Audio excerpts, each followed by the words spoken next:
Hola a todos, buenos días. Bienvenido al Foro de las Artes, que es un espacio de encuentro entre la comunidad artística de la Universidad de Chile y la ciudadanía, en la cual se promueven instancias de formación, reflexión y exhibición de obras mediante diversas actividades artísticas y culturales.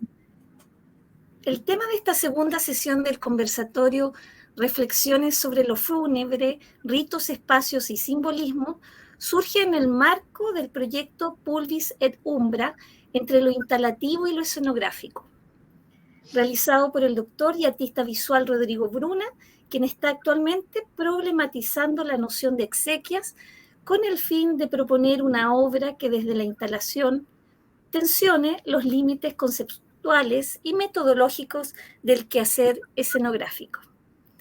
Estamos ya con nuestras invitadas y quien moderará esta segunda sesión es el doctor Rodrigo Bruna. Buenos días, Rodrigo. Buenos días.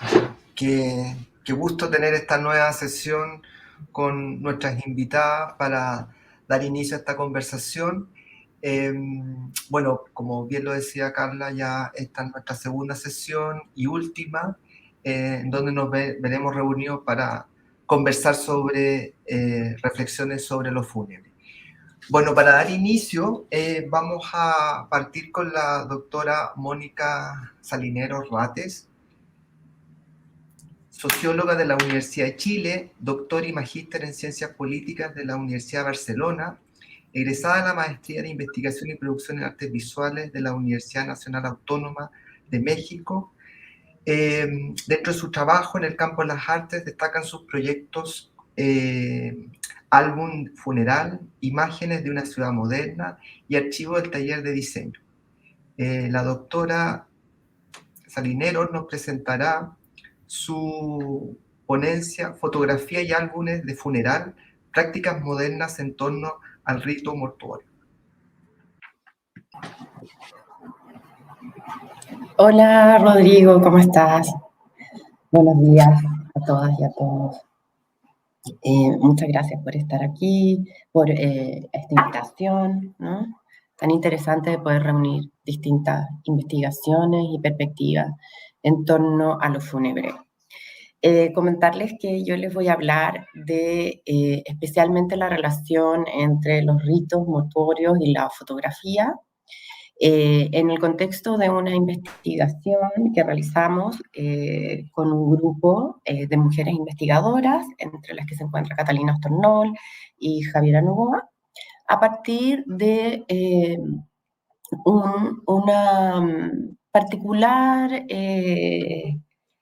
una particular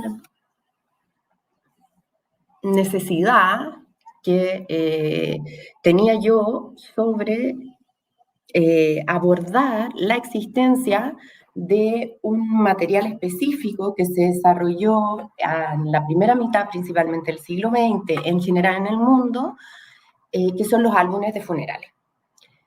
Esto porque a partir de ciertas historias familiares yo sabía que existían los álbumes de funerales y era algo que me daba vuelta permanentemente. Y luego, como la vida también da muchas vueltas y las cosas se vuelven a presentar, llegaron a mis manos más de un álbum de funeral de manera sumamente azarosa, ¿no? Entonces surge se amplía esta necesidad, esta curiosidad y además ya están dadas las cosas para poder hacer un análisis, ¿no? Y empezar a buscar, ¿no? la existencia de otros álbumes. La siguiente, por favor.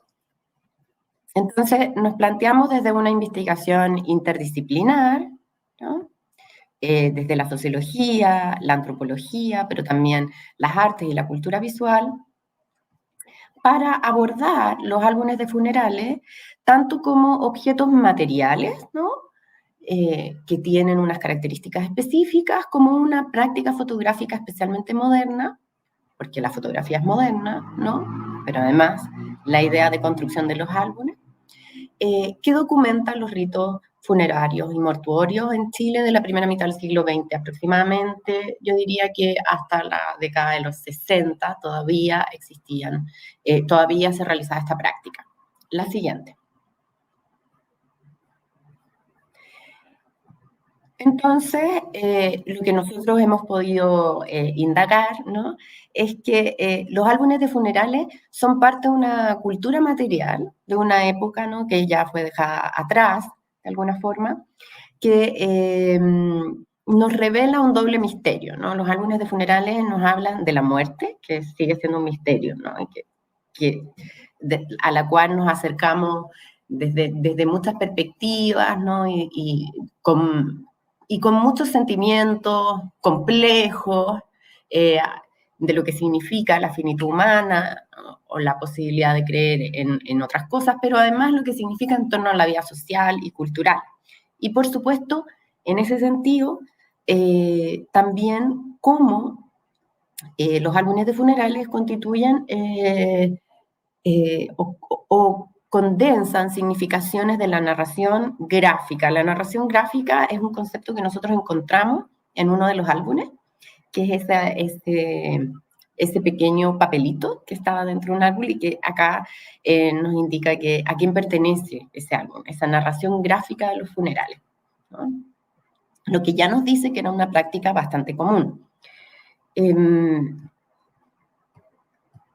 esa época, pero en la medida en que la muerte, y eso también tiene que ver con cómo vamos elaborando esto, ¿no? en términos culturales y sociales, en la medida en que la muerte dejó de ser un evento de la vida cotidiana, donde la expectativa de vida aumenta, empieza a bajar, ¿no? las tasas de mortalidad por enfermedades a edades tempranas, ¿no? Etcétera. Comienza a conjurarse, exorcizarse la muerte y es expulsada de los hogares, ¿no? Los cementerios empiezan a construirse fuera de las ciudades, los hospitales no son lugares a los que uno pretende recurrir, ¿no? Y las clínicas se transforman en estos hoteles, ya no necesariamente queremos tener un recuerdo que revisitar, como una fotografía de un funeral o de la muerte de un familiar o de algún pariente. Y en la medida en que estos álbumes dejaron de hacerse también, empezaron también a ser expulsados de las casas. Y lo que sabemos es que mucha gente que tenía álbumes de personas importantes los donó a los archivos históricos, pero las personas de, digamos, clase media, media alta, que tenían también álbumes de funerales, porque sí es cierto que hay que decir que esta práctica no era una práctica extendida a todos los grupos, porque por supuesto que la fotografía en la primera mitad del siglo XX no es una práctica abierta a todos los grupos sociales y a todas las clases sociales, ¿no? Menos la construcción de un álbum que se mandaba a hacer y para la cual se contrataban fotógrafos y laboratorios especializados. Pero lo que empieza a pasar es que se le empieza a atribuir un sentido de morbosidad, ¿no? La muerte, y también las personas, no todas por supuesto, pero las familias empiezan a abandonar estos álbumes que uno podía ya encontrar en, no sé, en el persa, por ejemplo, en anticuarios, etc. Y la próxima, por favor. Lo interesante de los álbumes es que pueden ser leídos en distintos niveles, ¿ya? Es decir, por supuesto que constituyen un objeto de nuestra cultura material, pero además son una escritura, establecen un relato, el relato del rito, por supuesto, y son un discurso visual de lo que aquí nosotros tomamos el concepto de acontecimiento, es decir, algo en que indistintamente nos podemos encontrar como comunidad humana, entendemos, ¿no? Sin conocer esos ritos, sin conocer necesariamente ser parte, ¿no?, de una determinada comunidad o la comunidad que elabora estos álbumes de funeral, nos reconocemos, ¿no?, en la humanidad de ese acontecimiento. Y bueno, en primer lugar, los álbumes pueden ser leídos respecto a un hecho particular, que es la muerte en la trayectoria vital de un sujeto específico y sus relaciones con sus familiares y su entorno. Esa es la primera lectura y es lo que tiene relación, ¿no?, con la familia que manda a hacer estos álbumes. Y un segundo nivel hace referencia al rito, y que es el rito de paso de la vida a la muerte, ¿no?, que va desde el velorio hasta el entierro. Luego vamos a verlo un poquito más en profundidad. Y por tanto puede ser leído por parte de toda la comunidad. Ya no se trata solamente de un sujeto específico, sino de un rito que compartimos. Entonces ese es como otro nivel. Pero lo interesante también es que, a diferencia no de los álbumes de familia, porque en general los álbumes de familia no tienen necesariamente pie de foto, ¿no? Los pies de foto nosotros estamos acostumbrados a verlos quizás en exposiciones o también en los diarios, en las revistas, que nos dicen cómo leer la foto. Pero si hay un álbum que no tiene marcas respecto a esto, con excepción de a quien pertenece en un principio, son los álbumes de funeral. Pareciera que no hay ninguna necesidad de generar ninguna marca asociada a la fotografía, ¿no? La siguiente, por favor. Como objeto, también, acá pueden ver unas fotos del trabajo que hicimos en el Museo Histórico Nacional, que guarda algunos álbumes de funerales, que luego además hay unos que están ahí y después sabemos que hay otras copias que están en la Biblioteca Nacional, ¿no? Porque los álbumes no se hacía un solo álbum, se hacían varios álbumes. Bueno, y acá lo que podemos ver es que, claro, son parte de un archivo, del archivo del museo, pero además funcionan en sí mismos como un archivo, ¿no? Es decir, nos condensan toda una información respecto a un rito específico. Entonces, en sí mismos constituyen un archivo. Y por tanto, nos permiten comprender, y por supuesto analizar para comprender, los hitos y los ritos que le dan sentido, ¿no?, a las trayectorias de vida, y en este caso a los álbumes de funeral. Y aquí me gustaría plantear que los álbumes en general, los álbumes en las familias, ¿no?, tenemos álbumes en torno a la trayectoria de vida, los álbumes del bautizo, los álbumes de las primeras comuniones, ¿no?, muy asociados al mundo cristiano católico. Tenemos álbumes de algunos cumpleaños, tenemos los álbumes de los matrimonios, y este sería como el último que cierra esa trayectoria, ¿no?, esa trayectoria vital. Y por tanto, son un material sumamente rico para en tanto han documentado estos hechos, ¿no?, que son los ritos mortuorios, pero la muerte además de una determinada persona, y además nos permiten en la instancia analizar, comprender y valorizar, ¿no?, lo que constituyen estos álbumes que fueron de alguna manera denostados, yo diría, en la década de los 70, 80, 90, no era agradable, no era algo que estuviera presente en la vida cotidiana. Y a diferencia de la historia visual oficial, ¿no?, que tienen los archivos, los álbumes nos hablan de microhistorias, de las historias domésticas, ¿no?, y en un contexto, por supuesto, sociohistórico. Entonces ahí es donde estos dos niveles, el nivel de la historia oficial con el nivel de las historias domésticas, se juntan, porque, como les decía, es un álbum que está que relata, ¿no?, el fin de trayectoria de vida de una persona específica, pero cuyas características como álbum nos habla de un contexto específico, sociohistórico, ¿no?, de disposiciones, de una historia de los afectos, de subjetividades, de formas y relaciones específicas de ese sujeto que no necesariamente alcanzan a ser captadas por la historia oficial, ¿no?, y aquello que generalmente se puede encontrar en los archivos. Pero además, también nos permite hacer un análisis de esa historia gráfica más general de una comunidad.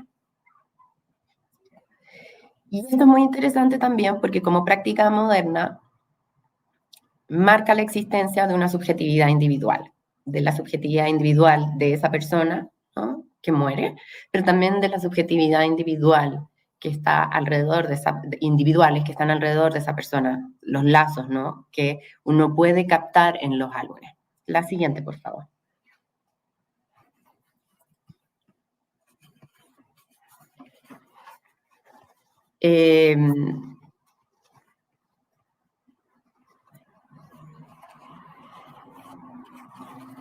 Creo que efectivamente faltó una diapositiva, pero no importa, no hay problema. La siguiente. O sea, esa está bien. Ya. Y otro elemento importante, desde donde comprender, ¿no?, como una práctica moderna, si hay algo que tiene la modernidad, es carga con la promesa, ¿no?, de la emancipación de los límites físicos de los seres humanos. Es decir, todo lo que ha hecho la ciencia y la tecnología dirigida a extender al máximo, ¿no?, la vida humana y encontrar formas de trascender y poder vencer a la muerte. Y de alguna manera podríamos comprender que los álbumes de funerales y la fotografía, ¿no?, estos retratos o estos registros, ¿no?, sobre el último acontecimiento de una persona, también de alguna manera están en la línea de desafiar el tiempo y la finitud humana. Quedan como un recuerdo para la posteridad, para la propia familia, por supuesto, que eso tiene muchas, de alguna manera, tiene distintas significaciones, ¿no?, que las podemos ver después, pero también marca tras la muerte de esa persona un registro de su existencia hasta lo que es como su última morada, ¿no? Y eso es muy interesante, esta idea de esta promesa que de alguna manera trae la fotografía, al menos desde el punto de vista representacional, ¿no?, de emanciparnos de las limitaciones físicas del tiempo, ¿no? Bueno, aquí podemos ver estas fotografías que ustedes ven acá, es el funeral de un niño o niña, no sé si es niño o niña, de hecho, porque no todos los álbumes tienen el nombre de la persona del difunto o difunta, pero sí era menor, porque en ese álbum cargan un ataúd pequeño y blanco, ¿no? Y ahí uno puede ver a las personas de la familia, hombres. En general, las mujeres quedaban bastante excluidas de la parte del rito que era ir al cementerio. Era como un lugar de alguna manera vetado para las mujeres. Hay distintas explicaciones que por supuesto tienen que ver con los estereotipos y la división sexual del trabajo, ¿no?, y de la idea de que las mujeres tienen que estar en el mundo privado, y de los estereotipos y prejuicios en torno a la debilidad de las mujeres que no debían estar en estos lugares que eran como tan fuertes, ¿no?, y que podían generar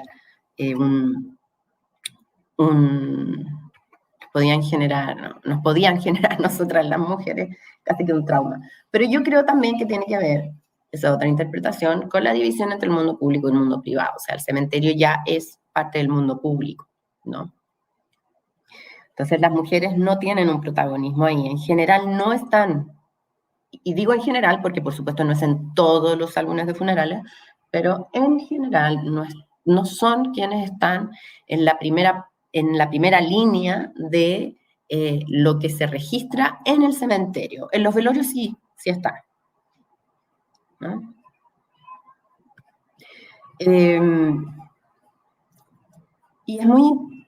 Ya, me queda poquito tiempo, así que voy a avanzar. Y como práctica moderna, ¿no? La fotografía constituye, ¿no? Una racionalidad técnica, una racionalidad instrumental, ¿no? Que está puesta al servicio de la experiencia humana, ¿no? La vida cotidiana en este caso. Es una tecnología que no solamente desde el punto de vista de Benjamin, ¿no? De esta idea de democratizar, ¿no? La imagen, democratiza la imagen, pero además tiene este elemento muy interesante de que se mezcla, ¿no? La realidad con la representación. Siempre tenemos la idea de que esa es la realidad, sabemos que no lo es, pero siempre tenemos esa idea de que esa es la realidad, esa es la verdad de ese momento, ¿no? Del momento fotografiado. Y ahí es donde, de alguna manera, cumple con su rol mesiánico de traspasar las barreras de la muerte. El siguiente, por favor. Es que esa era la que venía antes, la siguiente. Ahora, en este álbum que ustedes ven acá, ya quise poner estas fotos para preguntar quién fotografía, ¿no?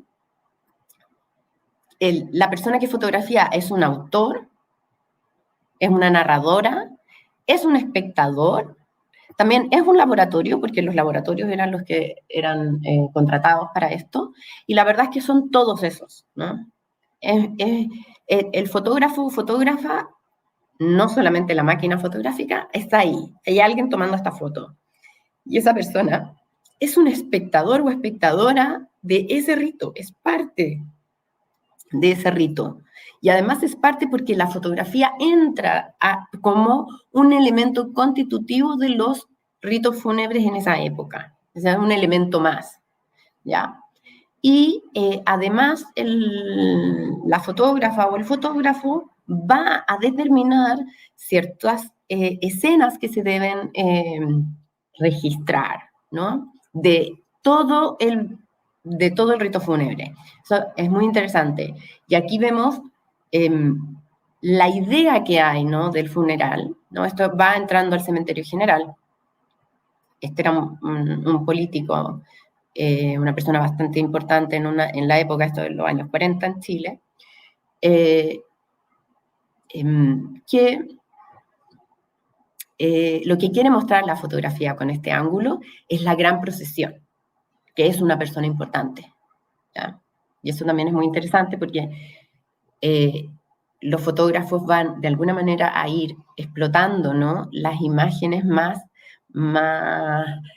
significativas de un determinado funeral para construir este último recuerdo y que quede en la posteridad. Es decir, que yo pueda decir quién era también mi familiar, ¿no? ¿Quién era esa persona?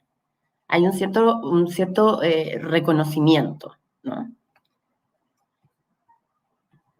Pero además, también el fotógrafo o la fotógrafa actúan desde la mirada colectiva.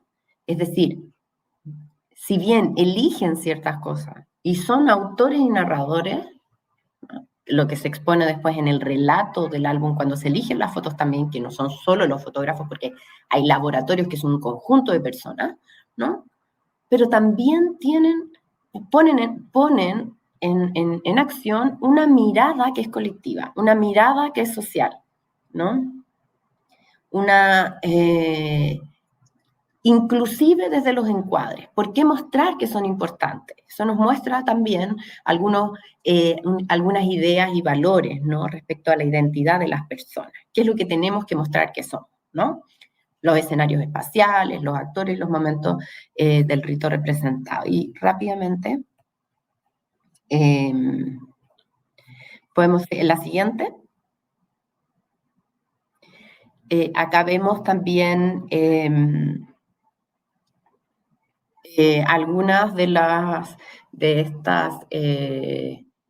estos, ¿cómo se dice? Papeles que identificaban de quién era el álbum, no todos lo tienen, ¿ya? Y ustedes pueden ver a la derecha el funeral de un obispo y cardenal en Chile, ¿ya? Que también tiene un álbum. Crescente Razuri se llama. Y aquí también vemos esa mirada colectiva, ¿no? Vemos esa mirada colectiva en esta foto. ¿Qué es lo que se quiere mostrar? Y también vemos los actores que están ahí. Ahora, el rito va desde la publicación del obituario en los diarios, e incluso este pequeño obituario que se pone en los álbumes, hasta, ¿no?, el momento de la ceremonia del entierro, ¿ya? Es decir, el álbum registra desde el momento en que se pone entre paréntesis, eso es lo que se llama esto es como un rito liminal, pone entre paréntesis el tiempo, hace una pausa temporal y nos ponemos en el modo rito fúnebre, ¿ya?, que comienza en el obituario, luego viene el velorio, los saludos, ¿no?, la misa, los saludos, cómo se saca el ataúd. Podemos seguir a la siguiente. Cómo se saca el ataúd de la iglesia, luego la procesión al cementerio, ¿no? Cuando entra al cementerio, que no entra, digamos, ni en auto ni en carroza, y luego el momento mismo del entierro, hasta cuando se pone la lápida. Y aquí podemos ver una foto, la foto más grande, están entrando al cementerio y tienen todas las flores sobre el ataúd, y es la familia alrededor, ¿no?, del ataúd. Y ahí vemos también otro álbum pequeñito, que uno puede ver cómo es por fuera, y otras escenas que tienen relación con cargar el ataúd hacia el lugar donde se va a enterrar dentro del cementerio, ¿no?, sacar el ataúd del auto, la carroza fúnebre, etc. La siguiente. Y aquí también pueden ver otros registros de otros álbumes donde observamos exactamente esta concatenación, ¿no?, de registros de las distintas partes del rito fúnebre, ¿no? El rito fúnebre, que es un rito de paso, que marca la transitoriedad desde el espacio físico, social y simbólico, ¿no?, hacia el mundo de los muertos, ¿ah? Marca primero la dimensión de la presencia material, ¿no?, relacionada con el cuerpo, hacia la dimensión de la ausencia. Y en este paréntesis lo que observamos, ¿no?, que se va configurando y representando el estatus social, las relaciones, la estructura social y simbólica que se vincula desde el difunto o difunta, ¿ya?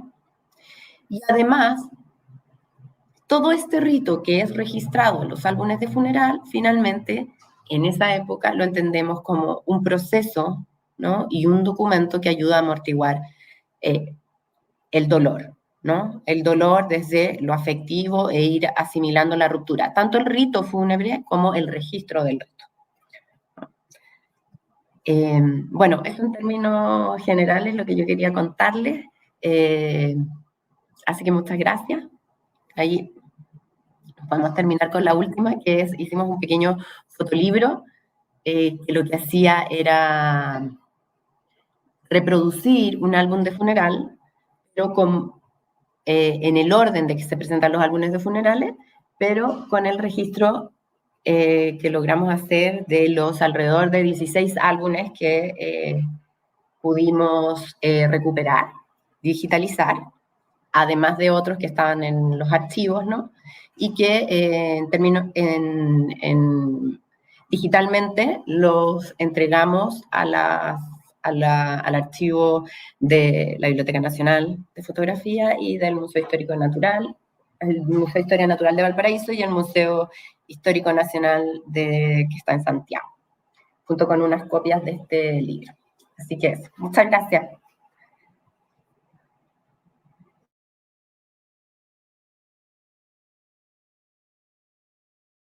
Súper. Muchas gracias, doctora Salineros. Muy interesante. Bueno, yo cuando me encontré con su investigación me pareció muy atractiva y bueno, y tener la oportunidad de poder escucharla y ver toda esa investigación que realizó.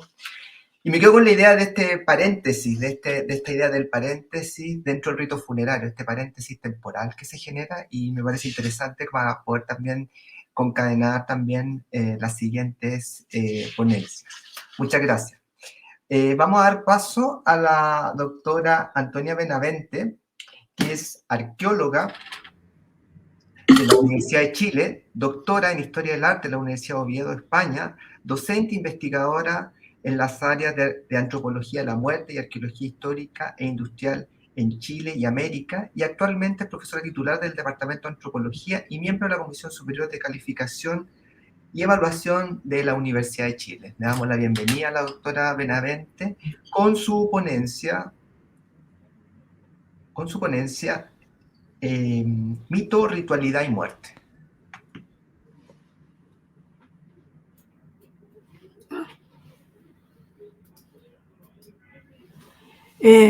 Hola, buenos días, ¿cómo están? Quisiera agradecer a Rodrigo y al Foro de las Artes, a los organizadores y a la Universidad de Chile, estar presente en un tema tan relevante hoy en día y estar muy vigente dentro de la sociedad.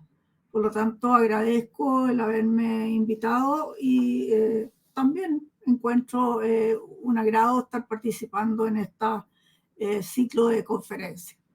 Bien, respecto a mi título, quisiera añadir algo.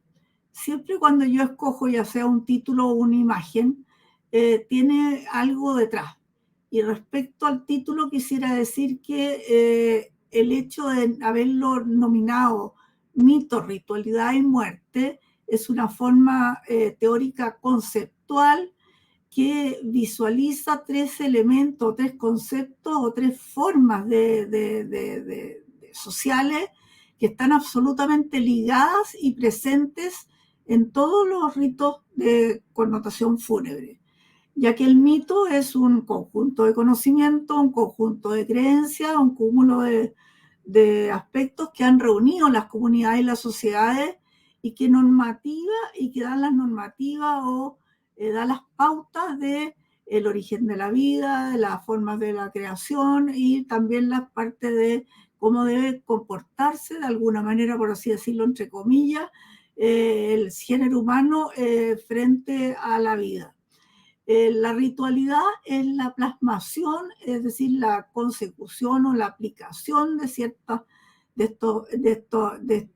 esta ritualidad que se aplica a través de modos y modas. Digo modos porque son patrones, el género humano es fundamentalmente un individuo que actúa en base a patrones culturales, y la moda que tiene que ver con la época en que estamos situados. Es decir, hay dos conceptos aquí que se introducen también dentro del título y que dicen relación con tres aspectos que dentro de la arqueología y la antropología nunca debemos dejar de lado, que son el contexto, la forma general de ver el problema, el espacio, que es donde estamos situados, y la línea temporal que nos da esta moda, que estoy refiriéndome a la forma de expresión de esta ritualidad. Y la muerte, obviamente, es el proceso final de la vida, y que dentro del mito, la ritualidad y la muerte tiene toda una unión y tiene una forma de ser representado dependiendo de la comunidad de determinada manera. Nosotros expresamos la muerte con un sentimiento que es un sentimiento bastante profundo, y eso es lo que nos duele, eso es lo que afecta, porque es un sentimiento de dolor de la muerte del otro, no es la muerte del individuo. Y al sentir la muerte del otro, de alguna manera, queremos expresar lo mejor que el otro ha tenido en la vida. Y es así como queremos ver esta parafernalia, se expresa este mito y esta ritualidad dentro de una parafernalia fúnebre que es muy particular. La siguiente, por favor.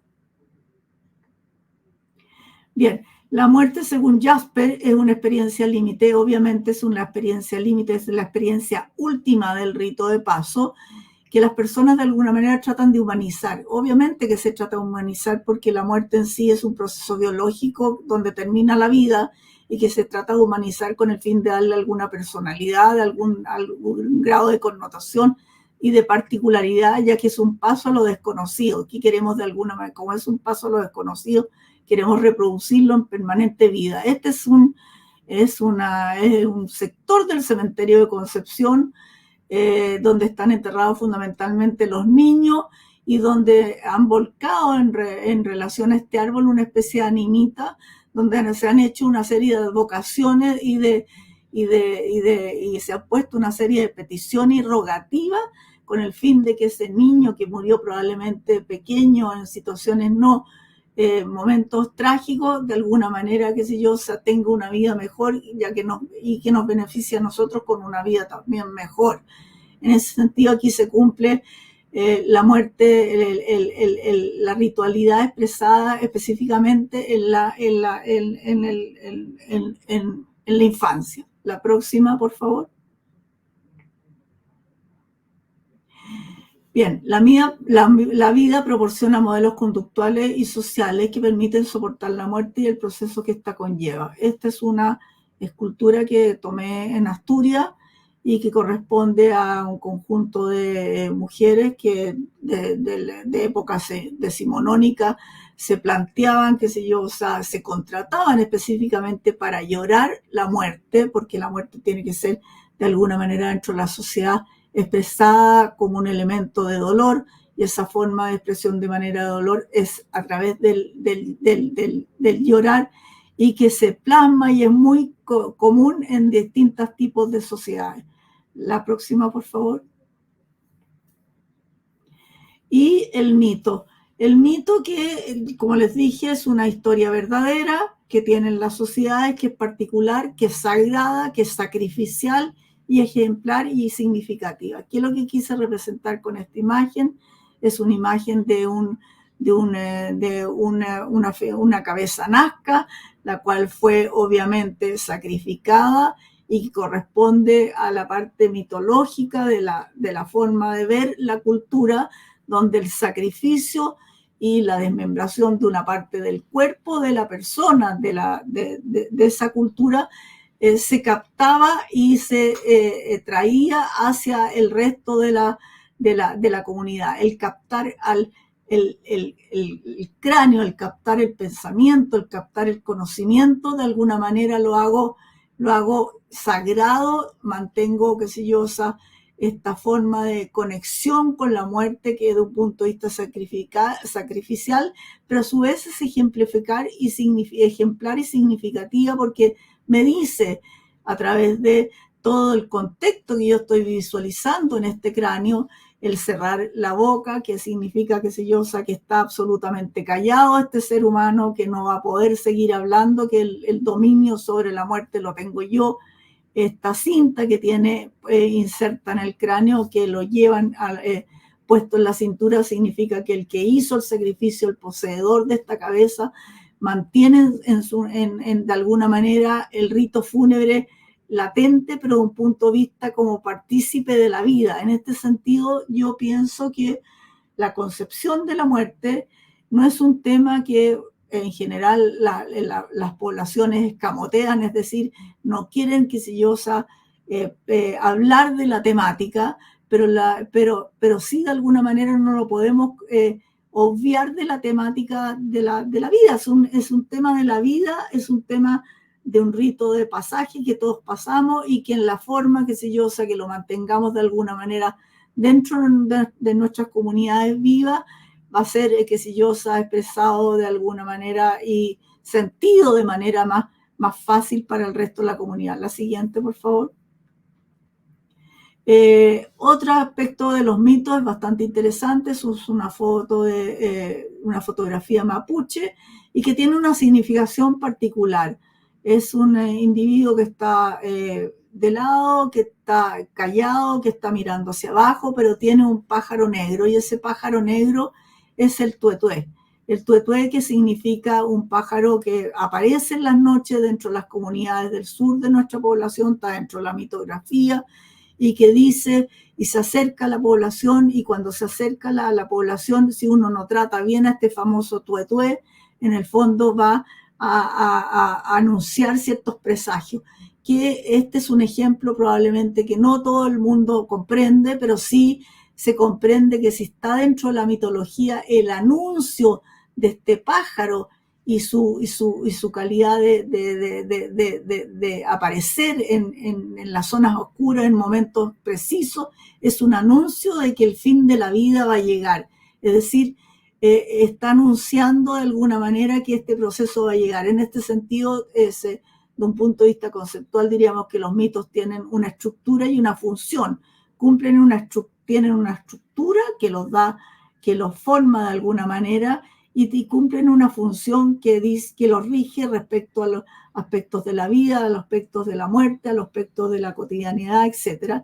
Y sirven fundamentalmente para poder comprender la historia del pensamiento, y no solamente el pensamiento de la propia comunidad, sino que también de nuestros contemporáneos. Nosotros somos partícipes de la comunidad nativa, de nuestras comunidades nativas, somos coetáneos de nuestras comunidades nativas, y en la medida que nosotros comprendamos todos los procesos que son ritos que sufren todos los seres humanos, pero la forma de expresar a través de este mito del rito del ritual y la expresión de lo fúnebre es lo que los hace diferentes. En la medida que nosotros podamos entender este proceso dentro de toda la sociedad, vamos a poder, comprender este fenómeno de fúnebre en forma más precisa. La próxima, por favor. Una cosa que es evidente, que los difuntos poseen una residencia final, y la residencia final, esta es una fotografía de una salitrera en la primera región, está en el borde del mar. Las salitreras son elaboraciones constructivas del siglo XIX que se dieron con la emergencia del salitre y que fueron abandonadas posteriormente por la mecanización y el aumento de la demografía y el traspaso a otro tipo de industrias que se elaboraron de forma mejor, pero las tenemos presentes. Es decir, de alguna manera la muerte nos deja un testimonio. Nos deja un testimonio a través de la parafernalia fúnebre, y la parafernalia fúnebre se transmite desde, desde cuando el ser humano muere, hasta desde cómo vestimos al difunto, de cómo lo llevamos, la selección del ataúd, la selección del carruaje, la selección del lugar del entierro, y la selección del lugar del entierro es donde precisamente se da esta convivencia social, y esta convivencia social que va a ser permanente. En el fondo, el cementerio es una residencia final. Es una residencia final que algunos autores como Philippe Ariès o Vincent Thomas u otros autores señalan que los cementerios son la réplica de las ciudades. Obviamente que son la réplica de las ciudades. Si yo me traslado a esta época, el siglo XIX, en las zonas de la salitre, el salitre tenía, las comunidades mineras del salitre sobre todo tenían una particularidad, y tienen una particularidad actualmente, que es tener un concepto de residencia en un mismo lugar, sea el espacio del trabajo, en un mismo lugar, sea en la habitación, en un mismo lugar, sea el espacio religioso, y en el mismo lugar se da el espacio final, que esta forma de ocupar esta residencia. La próxima. Bien, otro aspecto que es bastante interesante, y esta es una fotografía de un cementerio que se da en la zona maya en México actual, y que es segregado, es particular, porque de alguna manera la muerte nos segrega dentro de esta ritualidad, y esta mitografía nos segrega de alguna manera. Nosotros nos enterramos, nosotros llevamos un ritual de alguna manera que es totalmente diferente al otro. Es decir, nosotros tenemos tal cantidad de dinero que nos permite enterrarnos en tal lugar, pero a lo mejor no nos permite enterrarnos en cualquier lugar. Bueno, no solamente van en conjunción los aspectos sociales y los aspectos económicos ligados al proceso de la muerte, sino que a su vez va ligado al tema que está dentro de las costumbres, que está dentro, arraigado mucho de la idea y del mito. El trabajo de la cabeza, el trabajo, qué sé yo, o sea, del cráneo, el pensar de el rostro humano es un aspecto dentro del ritual maya, fundamentalmente lo voy a especificar ahí, que está presente tanto en la vida como en la muerte de la sociedad maya. Y este es un cementerio que se encuentra dentro de las provincias mayas, es un cementerio actual, pero que de alguna manera nos representa igualmente con esta forma de representar la cabeza en el cementerio. ¿Qué es lo que sucede con estos cuerpos? Estos cuerpos han sido segregados, han sido segmentados, han sido divididos de su origen. Hay una tercera inhumación o una segunda inhumación. ¿Qué sucede aquí? O sea, sucede que se entierra al sujeto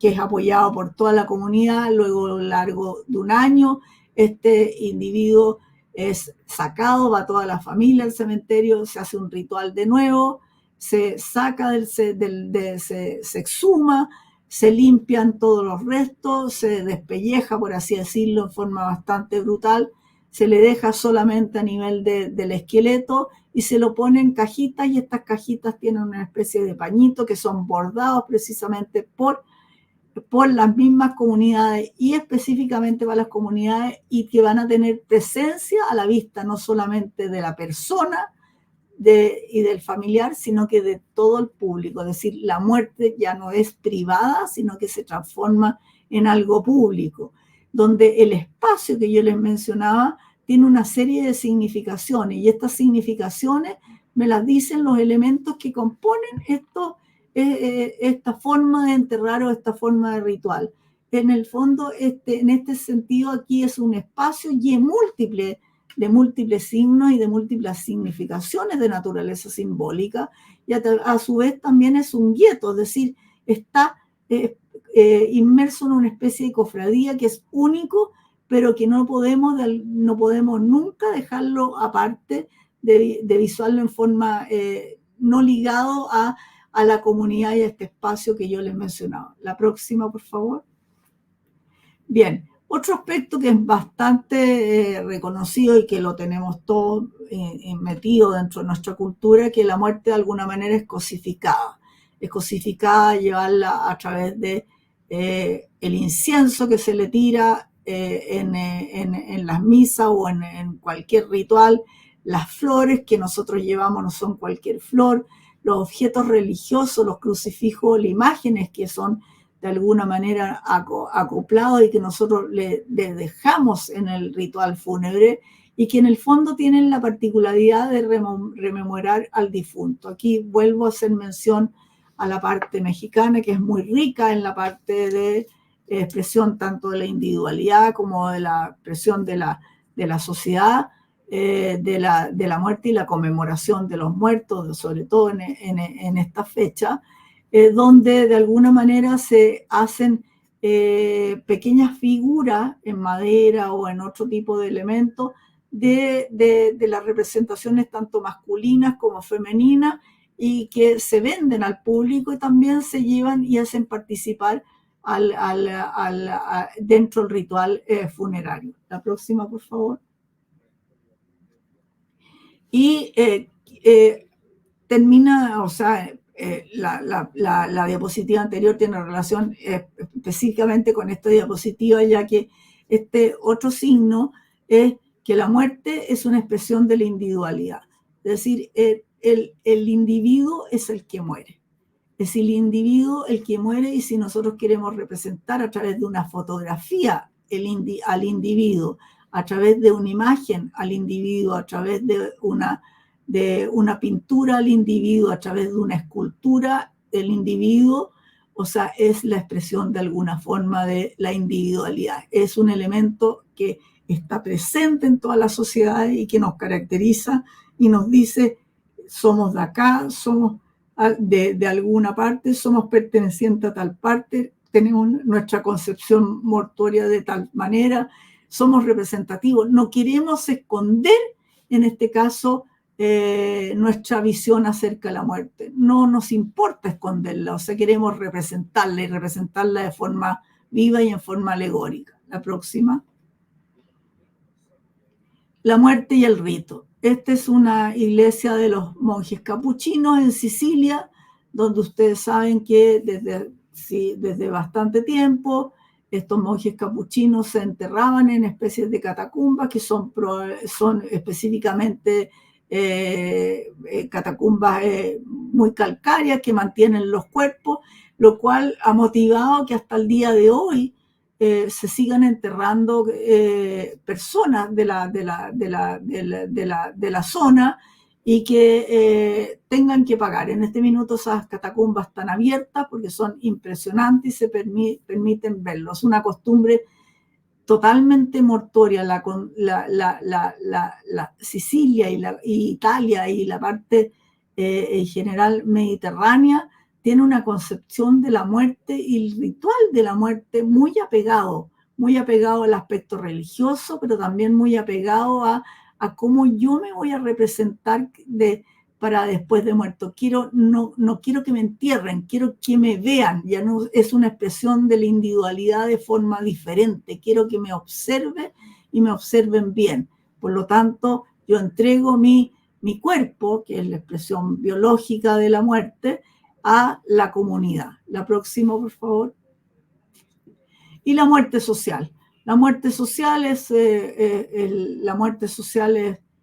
una muerte que es una muerte, diría yo, bastante violenta, que lo que les quise representar aquí son estas niñas de Juárez que desaparecen en México y que las utilizan a nivel de prostitución y de drogadicción hasta que no pueden más, y cuando ya no pueden más están absolutamente utilizadas, entre comillas, los van y las dejan en el desierto y las entierran. Y ahí está plagado de muerte. Es una muerte donde la sociedad está sufriendo, es decir, hay un individuo que muere, pero también hay una sociedad que está sufriendo. Cuando nosotros sufrimos la pandemia y donde moría mucha gente, eso también es una muerte social. De alguna manera está toda la sociedad implicada dentro de este ritual y dentro del ritual mortuorio. Obviamente que debido a la naturaleza de la muerte, en este caso una muerte violenta, diría yo, y en el caso de la pandemia también una muerte bastante en crisis, bastante compleja, cambia el rito y a su vez cambia la forma de enterrar, lo cual tenemos que ver de alguna manera cómo la parte del mito, la parte de las creencias se van adecuando a la problemática social en que nosotros nos estamos encontrando. La siguiente, por favor. Y la muerte cruenta. La muerte cruenta es una muerte sacrificial. Este es el hombre de Tolún, Museo de Silkeborg en Dinamarca, donde hay una costumbre alrededor de la Edad del Hierro, donde determinado tipo de personas se escogía, se le degollaba, a su vez se le ahorcaba y se lo depositaba en los pantanos. Y una costumbre que no es solamente única de la zona de Dinamarca, sino que está extendida para Suiza e Inglaterra, y es común a toda la sociedad. Por lo tanto, hay un mito, hay una concepción, hay una creencia que se mantiene en esta época del tiempo, que de alguna manera el ritual es cruento porque hay un sacrificio que es violento, no es un sacrificio simple, es un sacrificio violento, y donde la muerte trata de pasar, por ser cruenta, trata de pasar desapercibida. Lo tiran en los pantanos, pero resulta que los pantanos a la larga son turberas que se mantienen los depósitos y uno los puede rescatar absolutamente perfecto y puede dar cuenta de este proceso de unión de mito, de rito y de muerte con una muerte cruenta o sacrificial. Y la próxima. La muerte natural y la muerte sacrificial. La muerte natural tenemos en la población chilena, también en España y en otros lugares. La muerte de los niños es una muerte impactante, por lo tanto es una muerte natural, pero a su vez no solamente es una muerte natural, sino que hay una expresión de la infidelidad y una presencia donde se presenta la muerte del angelito, como se dice en Chile, está hasta el día de hoy en algunas zonas rurales de la zona centro-sur de Santiago, y donde muere el niño por distintas causas y se mantiene para que toda la población lo observe, y se mantiene puro absolutamente, de ahí la vestimenta en blanco, porque incluso muchas veces tampoco alcanzó a ser bautizado. No nos olvidemos que mucha población de chilena tiene una concepción religiosa muy arraigada, muy religiosa católica muy arraigada en sus costumbres, y que no deja. Por lo tanto, hay una especie así de sincretismo o de unión o de mezcla de relación entre la muerte individual, la muerte natural, la expresión de la individualidad, pero yo no quiero que se vaya tan pronto tampoco. Es decir, quiero mantenerlo un tiempo para poder festejarlo, para poder, qué sé yo, ayudarlo, para poder de alguna manera beneficiar el hecho de que no haya sido, qué sé yo, bautizado. Y la muerte sacrificial, los niños de Yuyaya, con este caso, que son estos niños incas que son sacrificados intencionalmente para beneficios de la tierra, beneficios de las mejores cosechas, de beneficios de buenas lluvias, beneficios para que el Inca vaya bien, y por lo tanto se depositan en las alturas, se llaman capacocha, y están en distintos tipos de alturas y corresponden solamente a sacrificios de niños, ya sean hombres o mujeres, a los cuales se viste adecuadamente y especialmente, se adorna adecuadamente y especialmente, y también se les da un rito fúnebre bastante también particular, los cuales se quedan ahí y permanecen hasta el día de hoy debido fundamentalmente a las bajas temperaturas. La próxima. Y con esto quiero terminar diciendo que la muerte despierta en el ser humano un complejo mundo de representaciones. Yo lo hemos visto aquí a través de las pocas imágenes que les puede representar una variedad bastante importante. Refleja distintos tipos de comportamiento. Cada uno de nosotros, tanto los individuos como la comunidad, tenemos distintos tipos de comportamientos, tanto en el plano individual como en el plano colectivo, y donde la tradición es un elemento fundamental que nos lleva a comportarnos de un modo y también de una moda a ser abducidos por una moda particular.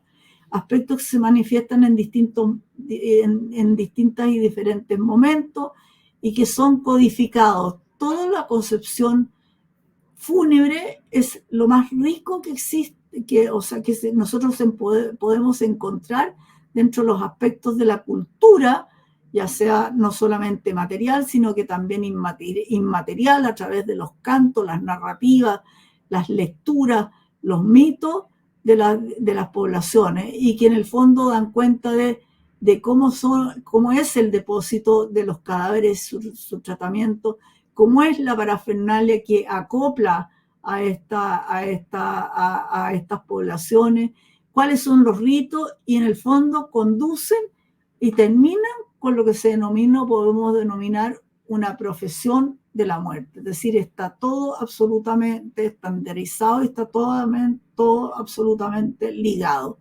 Mito, rito, ritualidad y muerte. Y con esto terminé y les doy muchas gracias por haberme escuchado. Un agrado.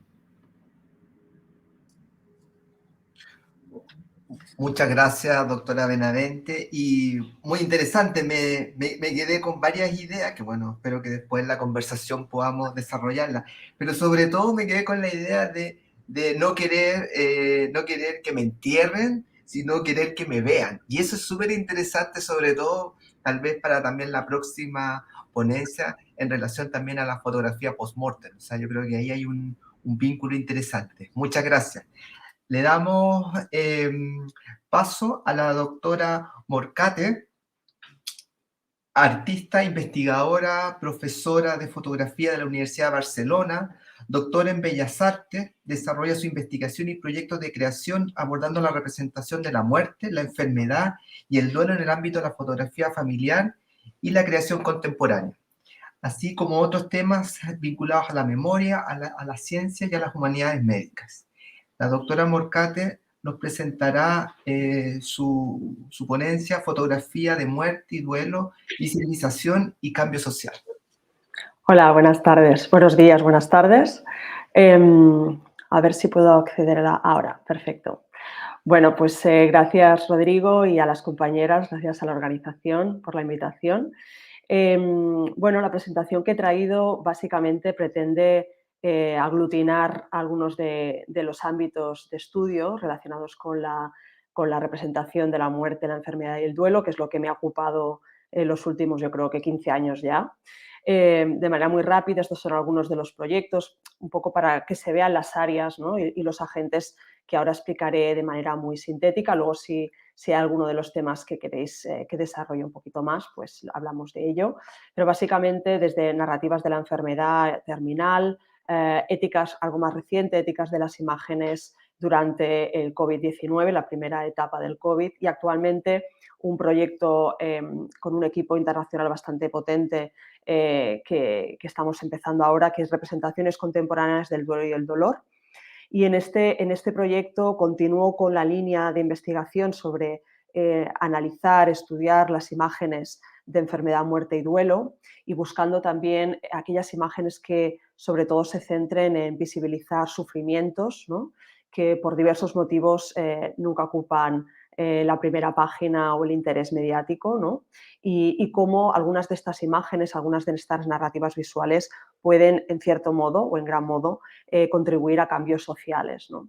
Entonces, creo que es importante, pues, y de manera bastante simplificada, ver cuáles son estos ámbitos, ¿no? Desde luego, y algunas cosas ya se han mencionado en las presentaciones anteriores, ¿no? Cómo a través del archivo o el álbum familiar, ahora podríamos hablar más de archivo familiar, se ha contribuido en diferentes épocas a visibilizar la muerte y el duelo. Este sería uno de los grandes ámbitos. Hace varios años me dediqué a pormenorizar y a presentar una posible categorización o tipificación de qué tipos de imágenes existían. Algunas incluso me atreví a acuñarlas, ¿no? Aquí tenéis esta clasificación. Básicamente lo dividía entre imágenes en las que el muerto aparecía visible en la fotografía y otras en las que el muerto estaba ausente, era evocado, ¿no? Aquí vemos algunas categorías, no entraré una a una, pero vemos algunas categorías más conocidas y otras prácticas fotográficas que se desarrollaron todas, en realidad, a lo largo del siglo XIX, la segunda mitad del XIX, que muchas de ellas se convirtieron en imágenes estigmatizadas o poco valoradas, incluso se redujeron drásticamente sus tomas durante el siglo XX, a lo largo del siglo XX, en función de los contextos más urbanos, más rurales y de cada cultura, y que sorprendentemente, o bueno, no tan sorprendentemente, algunas de estas prácticas fotográficas han resurgido ya desde nuestra nueva era, ¿no? El siglo XXI, con la era online, en la que el duelo y la muerte es mucho más visible que en el ámbito real o offline, ¿no? Entonces yo creo que es interesante cómo muchas de estas imágenes, especialmente las imágenes más contemporáneas, pueden contribuir a visibilizar la pérdida en muchos contextos, a normalizar la muerte dentro del ámbito doméstico, ¿no? Imágenes que se alejan, por tanto, de estas imágenes fotoperiodísticas, ¿no? O la muerte de las grandes catástrofes que aunque sea muy lamentable, no suele ser la muerte más habitual, ¿no? La mayoría de gente muere por causas mucho más comunes. Algunas simplemente para ilustrar, ¿no? Yo he intentado, pues como digo, ¿no? En estos años no solo detectar tipos de imágenes, contenido de estas imágenes, sino intentar trasladar qué usos tienen, ¿no? O qué usos potenciales pueden tener estos tipos diferentes de imágenes sobre la muerte y el duelo. Algunas son más conocidas, ¿no?